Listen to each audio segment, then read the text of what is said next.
কার কি হবে? বাপের বাড়ি চলে যাবে। কার কি হবে? তোমরা জানো রামায়ণের দশরথ কটা বিয়ে করেছিল? 3টে।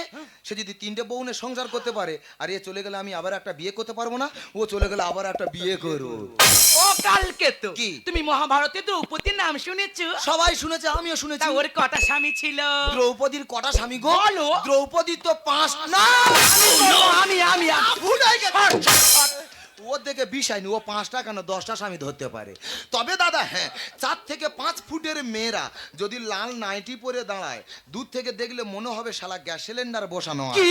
আমি গ্যাস সিলিন্ডার? আমি গ্যাস সিলিন্ডার? তোর একা চাপ পড়ে না? মুখে খালি বড় বড় কথা লেগে আছে না? কেন? এত দুর্গা পূজা, লক্ষ্মী পূজা, কালী পূজা চলে গেল, গেল? একটা ভালো শাড়ি কিনে দিয়েছি। আরে তোমার আলমারি ভর্তি শাড়ি, আবার শাড়ি কিনে দিতে হবে? আমারই দিকে লক্ষ্য না। মেয়েরা যদি একটা নতুন শাড়ির পাট ভেঙে দেয়, সে শাড়ি কি আর নতুন থাকে? থাকে না। তাছাড়া সব শাড়ি আমি পরে ফেলেছি। কি হয়েছে? গ্রামের লোক তো সব দিয়ে